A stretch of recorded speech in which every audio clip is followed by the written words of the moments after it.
Mateus capítulo 14, versos 22 a 33. Mateus capítulo 14, 22 a 33. Logo depois da leitura do texto, peço que você mantenha a sua Bíblia aberta comigo nesta passagem. Está escrito: logo a seguir, compeliu Jesus os discípulos a embarcar e passar adiante dele para o outro lado, enquanto ele despedia as multidões. E despedidas as multidões, subiu ao monte a fim de orar sozinho. Em que ainda é tarde, lá estava ele só. Entretanto, o barco já estava longe, a muitos estádios da terra, açoitado pelas ondas, porque o vento era contrário. Na quarta vigília da noite, foi Jesus ter com eles, andando por sobre o mar. E os discípulos, ao verem-no andando sobre as águas, ficaram aterrados e exclamaram: é um fantasma! E tomados de medo gritaram. Mas Jesus imediatamente lhes disse: tende bom ânimo, sou eu, não temais. Respondendo-lhe Pedro disse: se és tu, Senhor, manda-me ir ter contigo por sobre as águas. E ele disse: vem. E Pedro, descendo do barco, andou por sobre as águas e foi ter com Jesus.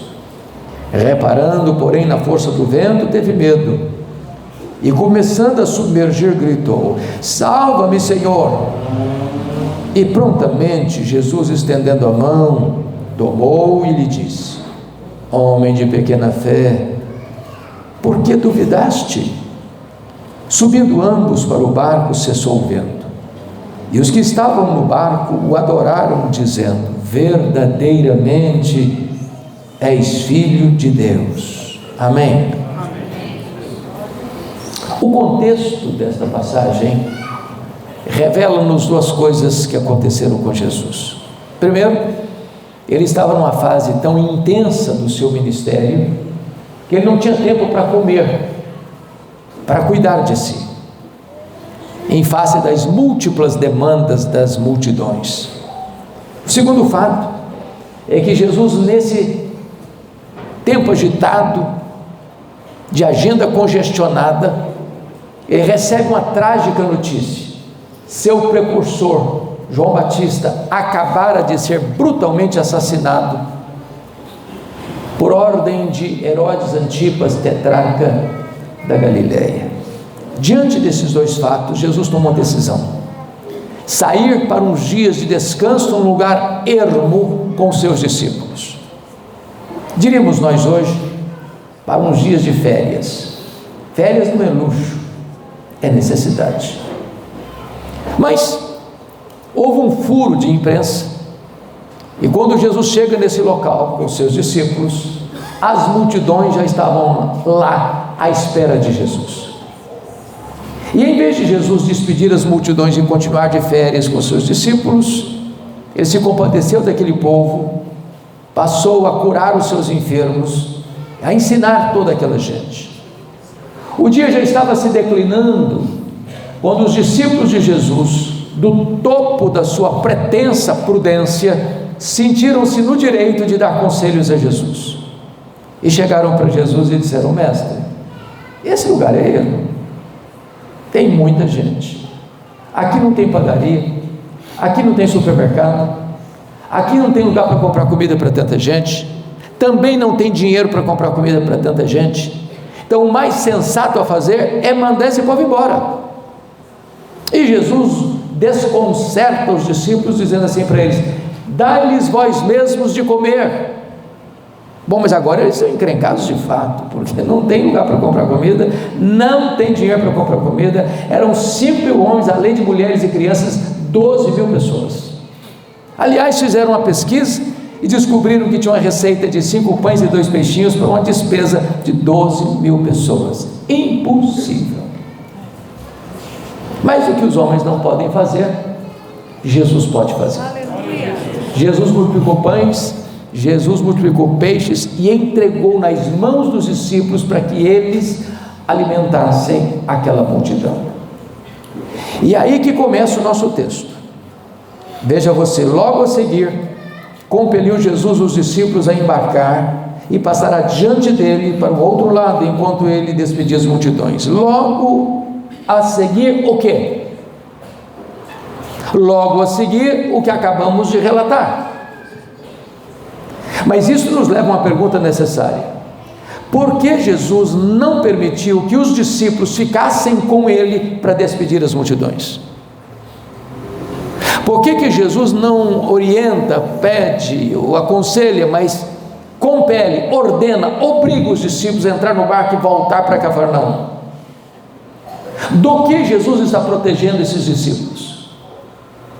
Mateus não responde essa pergunta, mas João 6,15 responde a pergunta. É que logo depois que essa multidão foi alimentada por Jesus, esta multidão vem para arrebatar Jesus e fazê-lo rei, fazê-lo um Messias político, um operador de milagres. Apenas isso. E vale destacar que nós cremos em milagres. Vale destacar que nós pregamos sobre milagres. Vale destacar que nós oramos por milagres. Vale destacar que nós precisamos de milagres. Mas é importante dizer que milagre não é a essência da Bíblia. Os milagres que Jesus operou-os como sinais da sua divindade. Mas Jesus desceu da glória, encarnou-se e viveu entre nós para ser o nosso Redentor, o nosso Salvador. E Jesus não queria que os seus discípulos fossem tentados por essa cosmovisão de olharem para ele apenas como operador de milagres e não como Salvador do mundo. Então Jesus retira os discípulos de cena e os envia de volta para casa. A grande pergunta é: essa multidão tinha razões para desejar um Messias que pudesse quebrar o jugo que eles estavam sujeitos e trazer a eles uma solução para a opressão que estavam submetidos como dominados pelo Império Romano? E a resposta é um sonoro sim. Permita-me uma breve digressão para entender isso. Toda a história de Israel, irmãos, foi uma história de opressão de muitos inimigos. Desde o começo, lá no Gênesis 15, Deus disse para Abraão que a descendência dele seria numerosa na terra, como as estrelas dos céus, uma linguagem hiperbólica, mas que seria oprimida 400 anos como escravos. O que ocorreu no Egito, debaixo do chicote e do trabalho forçado. Deus arranca esse povo de lá com mão forte e poderosa, e esse povo peregrina 40 anos no deserto, oprimido pelos amalequitas, pelos edomitas, pelos amonitas e pelos moabitas. Eles entram na terra, mas Josué 13:1 diz que não conquistaram toda a terra. Israel viveu oprimido pelos povos cananeus, que foram como espinhos em suas ilhadas.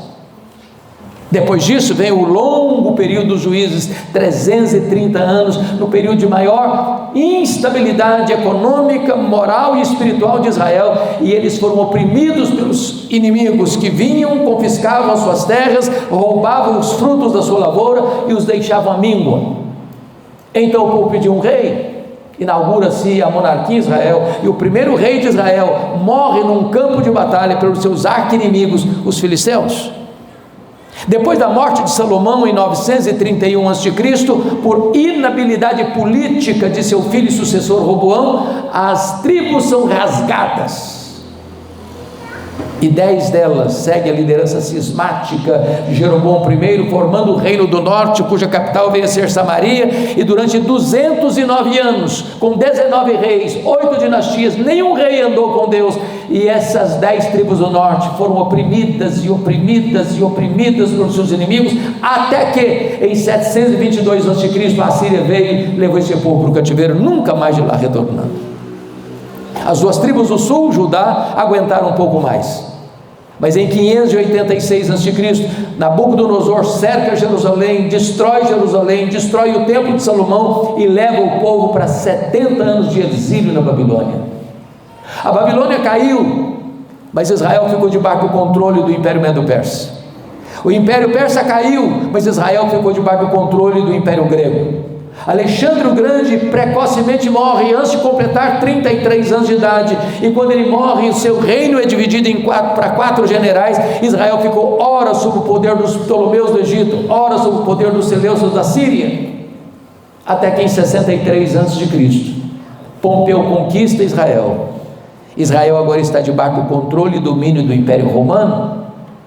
Portanto, era a aspiração deles que viesse o Messias para quebrar esse jugo. Essa expectativa era tão forte que até os discípulos de Jesus, depois que Jesus ressuscitou, ainda perguntaram para ele: vai ser nesse tempo que o Senhor vai restaurar o reino a Israel? Portanto, quando a multidão quer fazer de Jesus um rei, eles aspiram isso. Mas o reino de Jesus não é nem geográfico e nem político, não está aqui, nem ali, nem acolá, está dentro do coração de todos aqueles que o receberam como Salvador e Senhor. Pois bem, dito isto, a guise de introdução, vamos à análise do nosso texto. E a primeira lição que nós aprendemos desse texto, meus irmãos, é a seguinte: mesmo quando você está fazendo o que Jesus mandou você fazer, ainda assim você enfrenta tempestades na vida. Os discípulos de Jesus entraram naquele barco, não porque queriam, mas foram obrigados, compelidos por Jesus a entrar no barco e atravessar para o outro lado. E não obstante estarem fazendo o que Jesus mandou-os fazer, eles enfrentam uma avassaladora tempestade. Às vezes a gente pensa que se nós estamos obedecendo, vai dar tudo certo, não vai ter tempestade, não vai ter vento contrário, não vai ter problema. Mas preste atenção nisso: a vida cristã não tem imunidade especial. A vida cristã não se desenvolve num parque de diversões. A vida cristã não acontece numa redoma de vidro. A vida cristã não ocorre num jardim grinaldado de flores. Aqui tem luta, aqui tem lágrimas, aqui tem choro, aqui tem luto, aqui tem tempestade. Se você está passando por uma tempestade, você não é uma exceção da humanidade.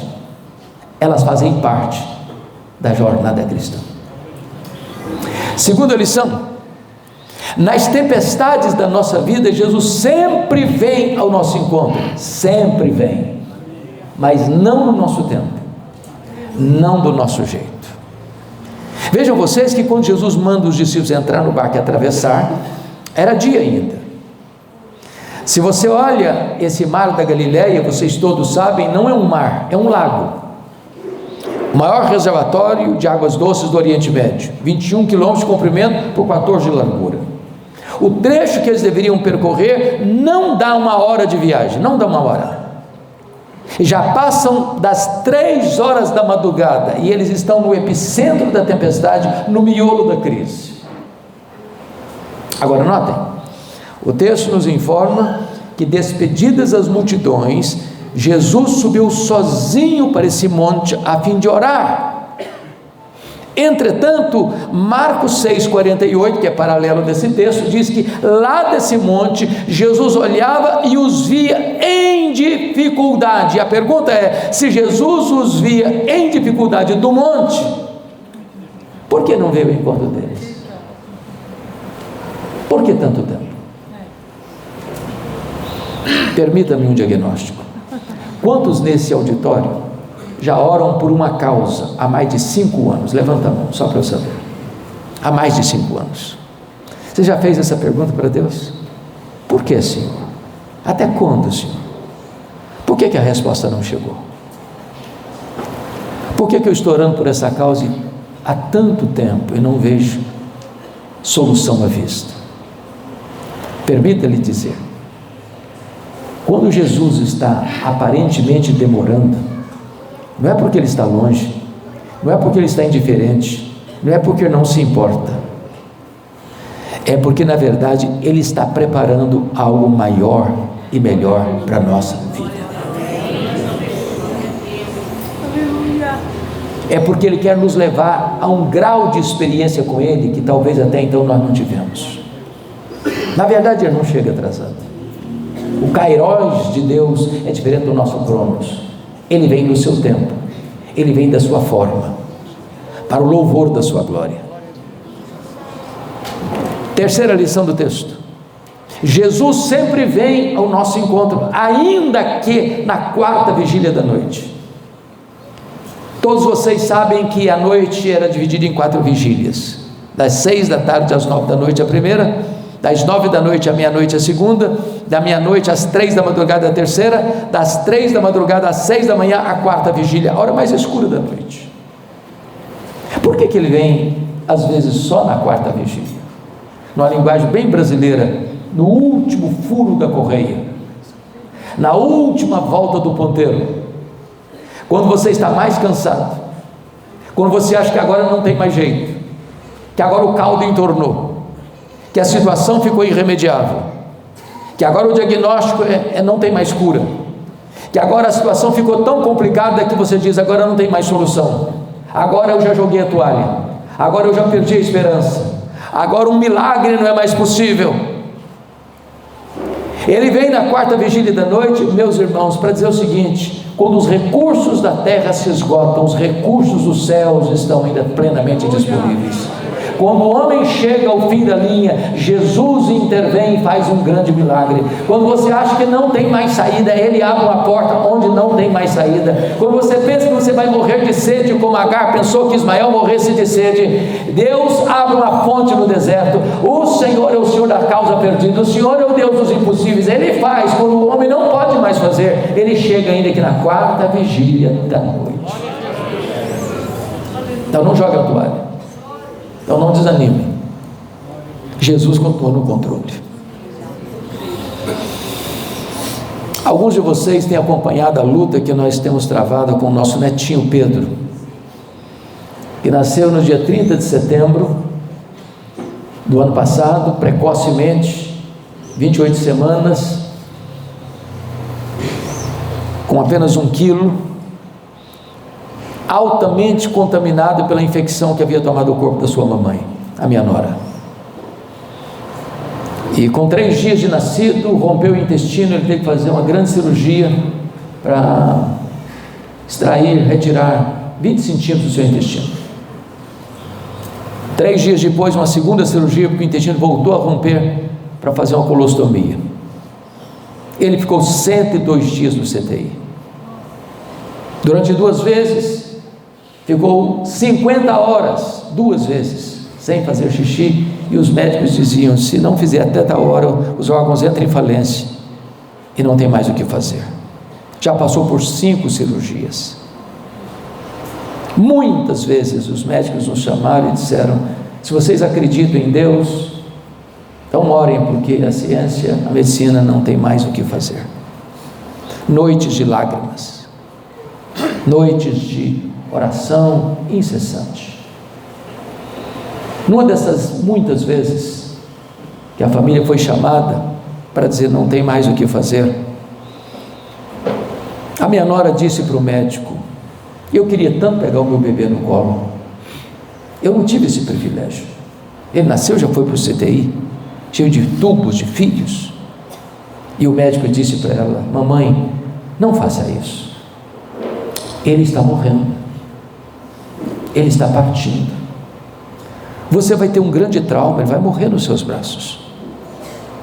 Mas por providência de Deus, chega um médico mais experiente e disse para ela: mamãe, põe o seu filho no colo, colo de mãe é vida. E quando ela pôs o seu bebê no colo, as taxas começaram a mudar, a morte foi se ausentando, e aquele menino como que ressuscitou nos braços da mãe. Ele é um bebê vulnerável, reconhecemos, mas nós estamos cheios de expectativa de que o Senhor vai preservar a vida dele, porque quando os recursos humanos acabam, os recursos de Deus continuam disponíveis. Jesus chega ainda aqui na quarta vigília da noite. Eu estava pregando em Feira de Santana, na Bahia, final do ano passado, num congresso de família, e estava do meu lado o pastor Harley Mafra, pastor da Igreja Batista, primeira Igreja Batista de São Paulo. Harley Mafra era um empresário de sucesso, e um dia ele estava fazendo uma viagem com outros colegas empresários, hospedaram-se no mesmo hotel, e na hora do jantar eles se reuniram ao redor da mesma mesa, e alguns deles saíram antes um pouco, e quando ele se levantou e foi ao banheiro, constatou que os seus colegas empresários estavam lá no banheiro cheirando cocaína. Ofereceram para ele, tolamente ele aceitou, e ficou preso na primeira experiência. A vida foi se desidratando, a vida financeira foi derretendo, o casamento entrando num campo de batalha, a família se destruindo, e chegou um momento que ele estava tão desesperado que ele disse: não tem mais saída para mim. Arrumou as malas e disse à família: eu vou fazer uma viagem. E a viagem que ele fez foi para dentro das ruas de São Paulo, para viver como mendigo, debaixo das pontes, viadutos, 7 anos na rua, devastado pela cocaína e pelo crack. Sua família procurou por todos os cantos, não tinha mais notícia dele. 7 anos. Um dia ele está atravessando, porque o lugar que ele encontrava um pouquinho mais de refrigério era debaixo da marquise da primeira igreja batista de São Paulo, e ele, tomado pela droga, doente, numa madrugada fria de São Paulo como a de hoje, noite fria, ele atravessava uma ponte, e uma senhora da Assembleia de Deus retornava de uma vigília, olha para ele e diz assim: ou você entrega a sua vida para Jesus ou você morre.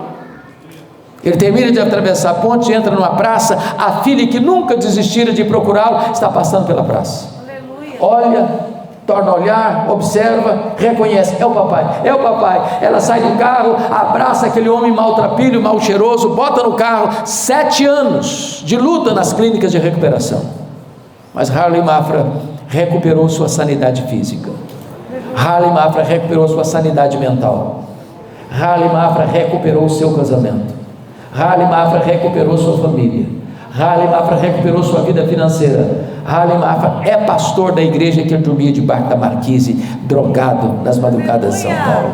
Jesus chegou na história dele na 4ª vigília da noite, mudou o placar do jogo, revirou a mesa da história e fez um grande milagre na sua vida. Hoje Jesus está aqui nesta noite, está chegando na sua vida e na sua história, ainda que na 4ª vigília da noite. 4ª lição do texto: Jesus sempre vem ao nosso encontro, e quando ele vem, vem de maneira inusitada, porque o texto diz que ele vem andando sobre o mar. E por que ele vem andando sobre o mar? O que representava o mar? Era aquilo que era maior do que os discípulos, era aquilo que ameaçava os discípulos, era aquilo que conspirava contra os discípulos, era aquilo que mostrava a carranca da morte para os discípulos. Quando Jesus vem andando sobre o mar, ele está dizendo o seguinte: aquilo que é maior do que você, aquilo que intimida você, aquilo que ameaça você, aquilo que conspira com você, está literalmente debaixo dos meus pés. Louvado seja Jesus. Meus amados, os nossos problemas são maiores do que nós, mas Jesus é maior do que os nossos problemas. Aquilo que você não consegue resolver, aquilo que você não consegue administrar, aquilo que você não consegue solucionar, Jesus está colocando tudo isso debaixo dos seus pés onipotentes. Ele está no controle. 5º lugar, Jesus sempre vem, e ele vem para esclarecer as mentes confusas. Porque vejam vocês que quando Jesus está vindo naquela noite escura, tenebrosa, talvez um relâmpago, luz de dia, rasga um faixa de luz naquela escuridão, e os discípulos olham e vem alguém caminhando sobre o mar e concluíram: é um fantasma, e tomados de medo gritaram. A solução está chegando, e eles ficam mais apavorados ainda. Por quê? Porque a mente está confusa.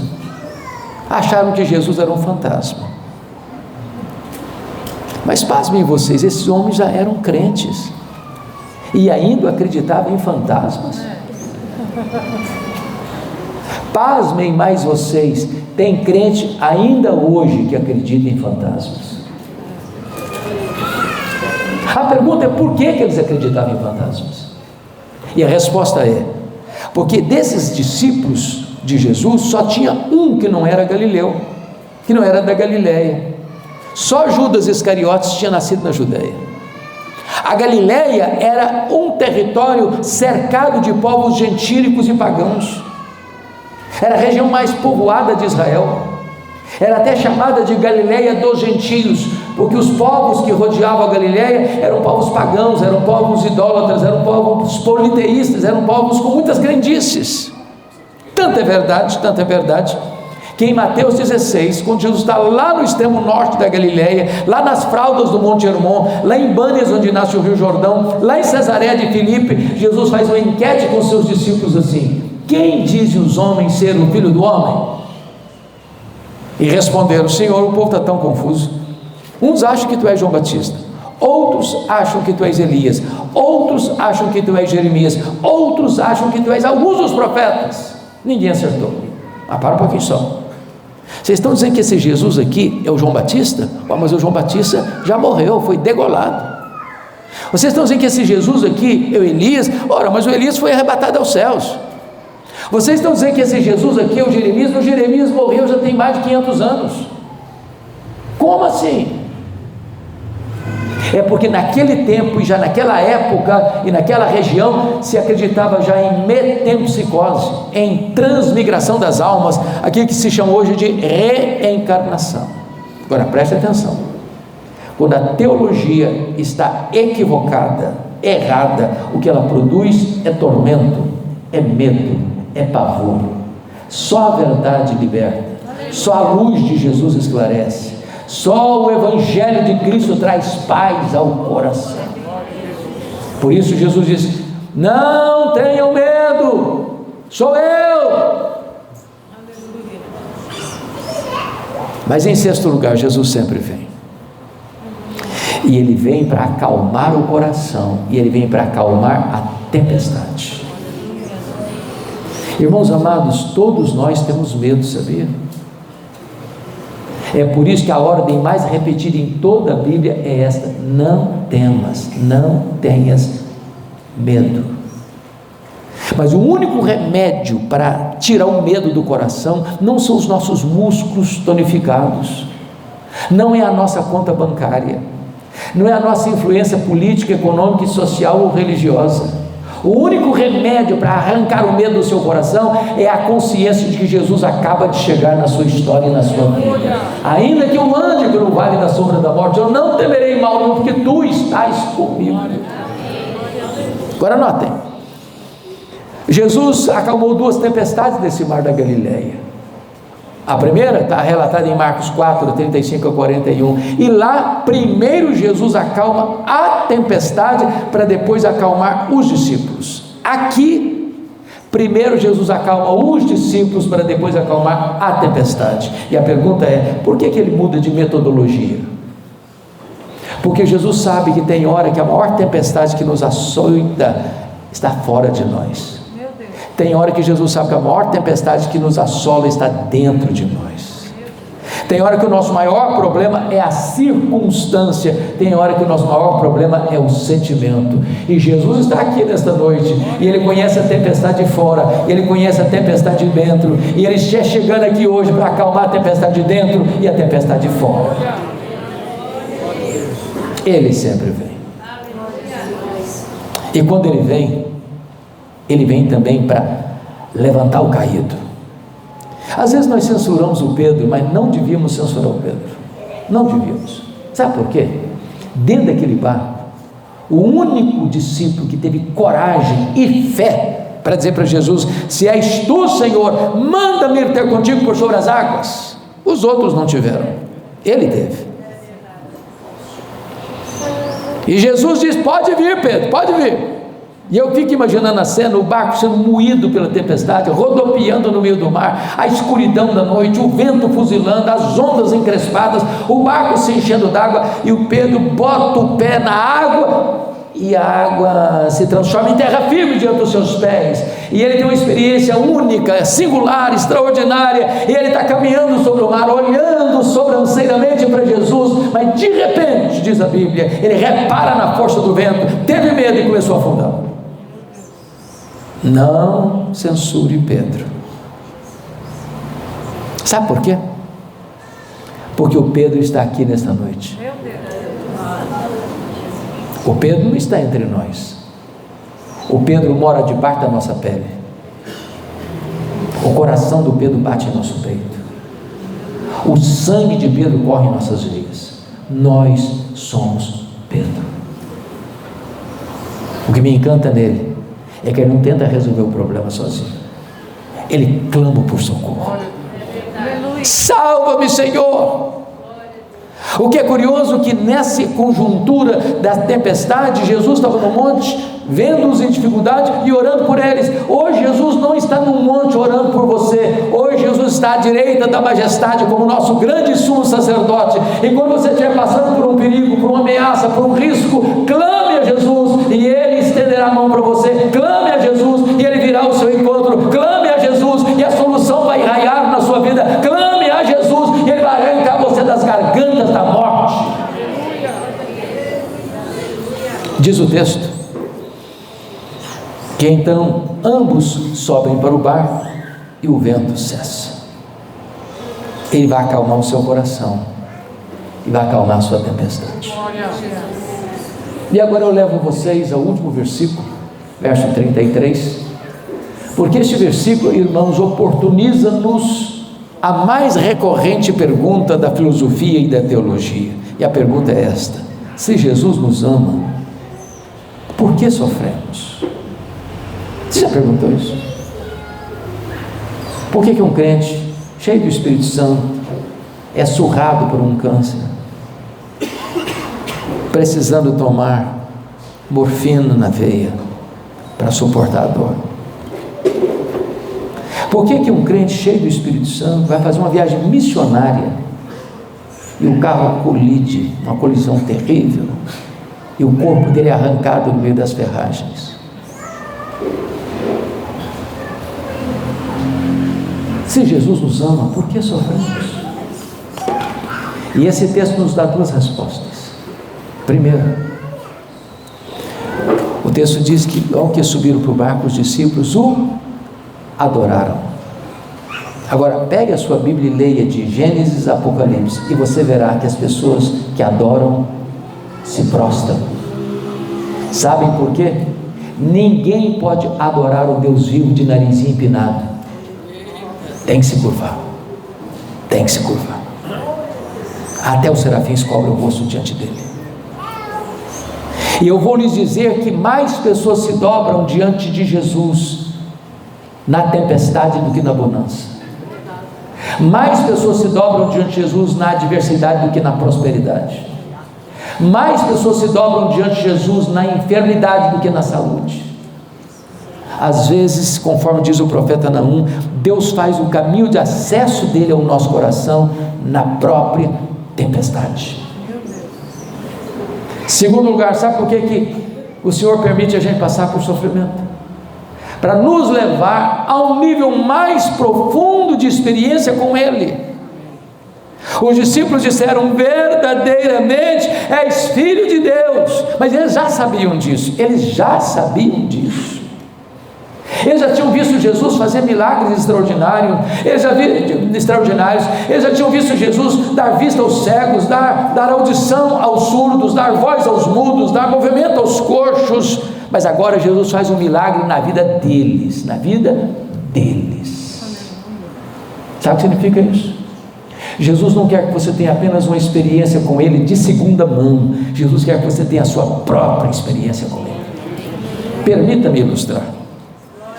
Lembra do Jacó, o filho do Isaac, o neto do Abraão? A Bíblia diz que um dia o Jacó, por indução da sua mãe Rebeca, entra na tenda do seu pai Isaac, que já estava velho e quase cego, e engana seu pai, e mente para o seu pai, e se passa por Esaú, e rouba astuciosamente a bênção de Esaú, para em seguida ter que fugir de casa às pressas, jurado de morte pelo seu irmão Esaú. Quando a gente lê essa cena, a princípio, passa a ideia de que o Jacó era um rapazinho ainda, meio imaturo, que vivia na barra da saia da mãe, que não tinha maturidade na vida. Agora, você sabe quantos anos tinha o Jacó quando saiu de casa? Fugido. Ele tinha 77 anos. 77. solteiro. Fica tranquilo, tem esperança para vocês.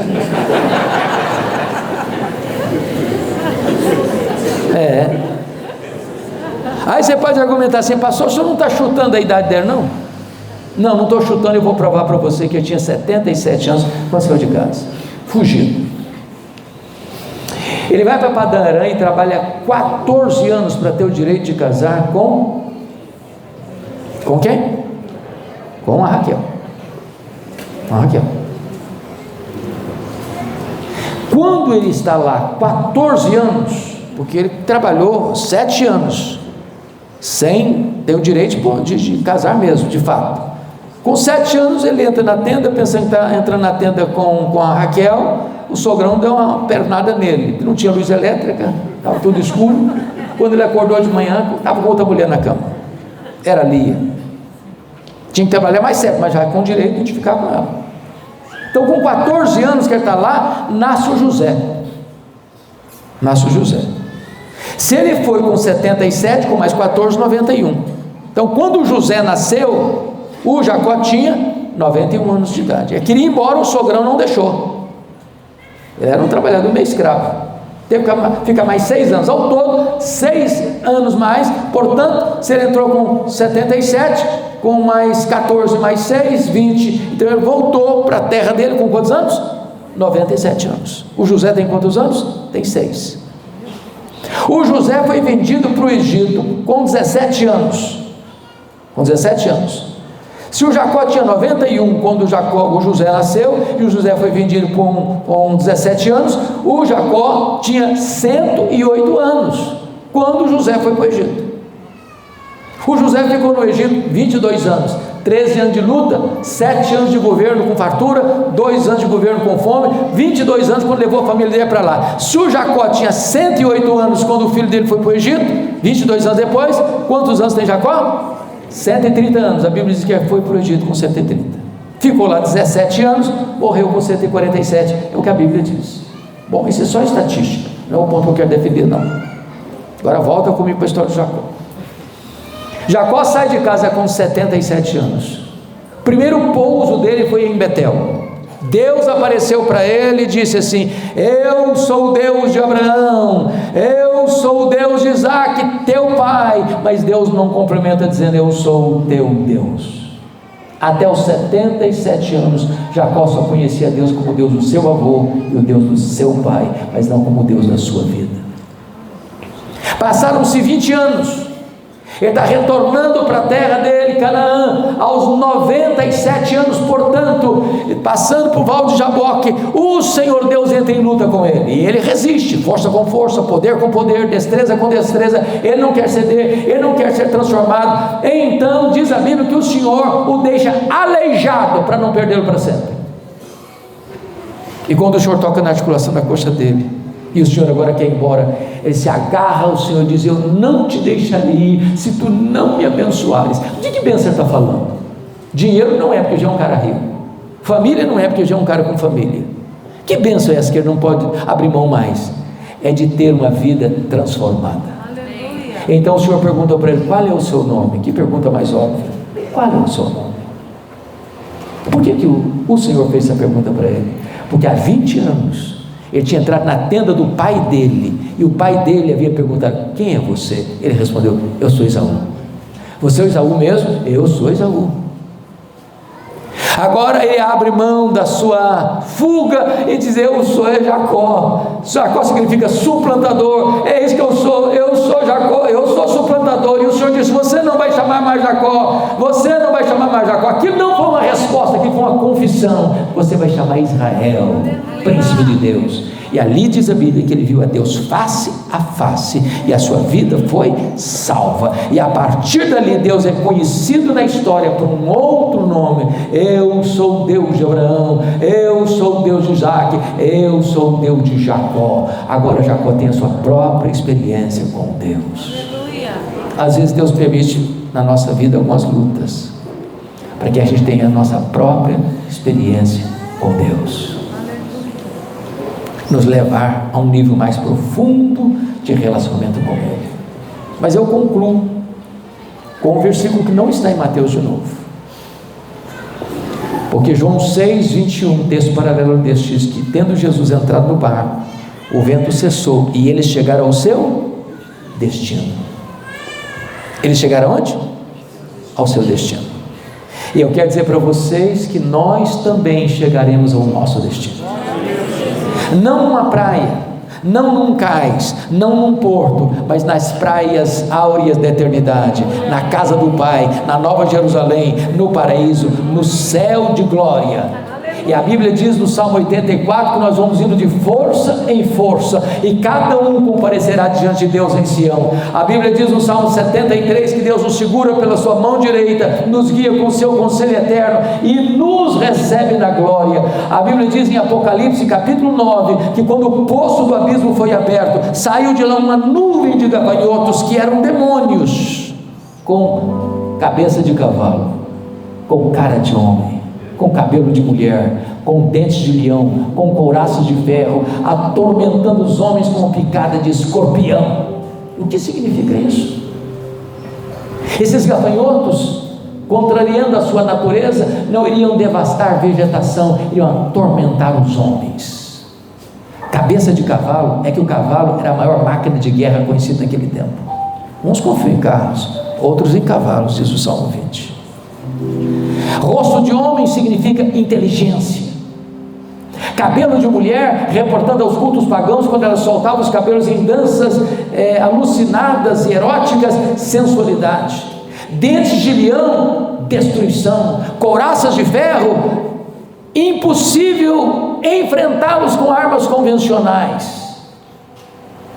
Picada de escorpião, uma dor alucinante. Agora presta atenção, esses demônios iam atormentar os homens, exceto aqueles que têm o selo de Deus sobre a sua vida.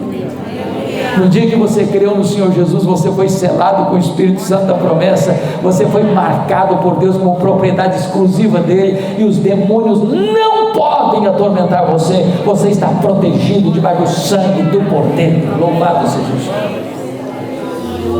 Apocalipse capítulo 13 diz que todos os povos, nações da terra vão adorar o diabo, o dragão e o anticristo. Todos os povos, todas as nações da terra vão adorar o diabo e o anticristo, exceto aqueles cujos nomes estão escritos no livro da vida do Cordeiro. Quando você creu no Senhor Jesus, foi lhe dada esta garantia, que você foi selado com o Espírito Santo e o seu nome está escrito no livro da vida. Em outras palavras, Jesus não vai perder nenhuma das suas ovelhas para o diabo, Jesus não vai perder nenhuma das suas ovelhas para o anticristo. Todos nós estaremos guardados, seguros nos braços de Jesus, e nos braços de Jesus ninguém pode nos arrebatar. Todos nós vamos chegar salvos e seguros no nosso destino. Louvado seja o Senhor.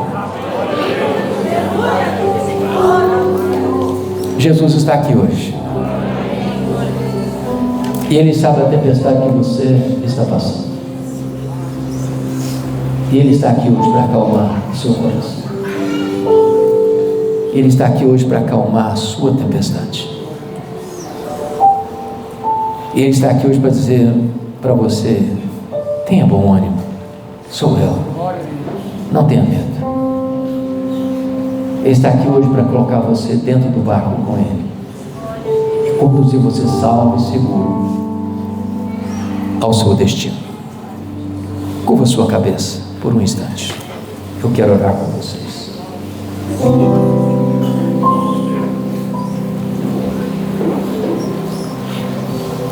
Deus, aqui está o teu povo,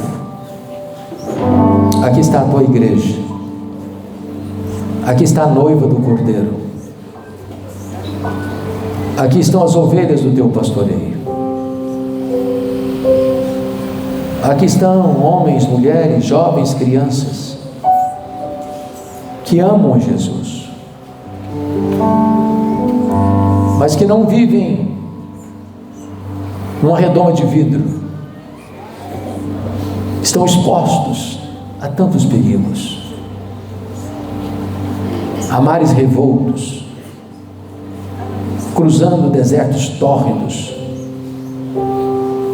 enfrentando ventos contrários, passando por dissabores na vida, na família, lidando com doenças, com problemas emocionais, com problemas conjugais. Ah, Senhor, Tu sabes que tantas vezes o barco da nossa vida é varrido de um lado para o outro por vendavais tão furiosos. Tu conheces cada pessoa que está aqui, o medo que cada um tem, às vezes até mesmo o desespero de não ver a solução chegar. Tem misericórdia, Senhor. Acalma o coração, acalma a tempestade, traz bonança, Senhor, traz tempo de refrigério, meu Deus. Segura firme a nossa mão, conduze-nos ao nosso destino, salvos, seguros. Ah, Senhor, nós cremos que não há situação tão difícil que não possas resolver, não há doença tão grave que Tu não possas curar, não há vida tão machucada pelo pecado que Tu não possas perdoar, não há gente que caiu tão profundamente que Tu não possas levantar, não há ninguém que tenha ido tão longe que não possa retornar. Manifesta a Tua graça nesta noite, Senhor. Salva o perdido, liberta o encarcerado, cura o enfermo, quebra as algemas do pecado, em nome de Jesus. Manifesta a Tua glória nesta casa, manifesta o Teu poder nesta noite. Oh Senhor, e nós daremos honra e glória ao Teu nome. Bendito seja o Teu nome, Senhor. Nós não temos outro a quem recorrer, nós não temos outro a quem buscar. Tu és o nosso Deus, Tu és a nossa esperança, Tu és o nosso refúgio, Tu és o nosso Redentor, Tu és a razão da nossa vida, e a nossa vida está nas Tuas mãos, e nós oramos em nome de Jesus. Aleluia. Amém.